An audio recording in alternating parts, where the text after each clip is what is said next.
I was not able to trade today, Tuesday morning, or the afternoon session, but luckily last night I caught a 155 point banger while I was driving. So here's a little recap of that. All right, so first of all, we failed to reach the all-time highs after we inversed that 15-minute gap right there, that tiny little gap. So I waited to see what happens when we hit this 15-minute gap. We inversed it, so I waited until we retraced back to the 5-minute gap. And as you can see, I entered right as soon as we retraced to the 5-minute PPR, and there was literally like no drawdown. Also, we were delivering from this 5-minute gap right here. So my initial target was this low in the 4-hour gap, but I switched it to the top of the gap, and then I refined it to the low right there, because that low was already 155 points and it was a long ways from my entry, and I didn't want to be greedy, so I just took everything out right there.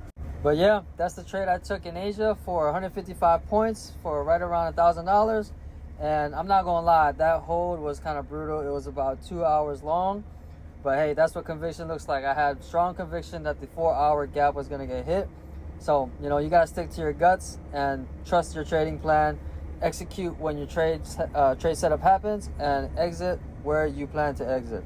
But yeah, hope y'all have a good night. Peace.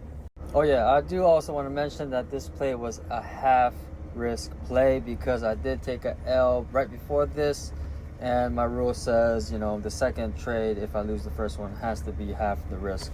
But damn, if this was a full risk play, 2K, man, damn. But hey, gotta follow your rules, right?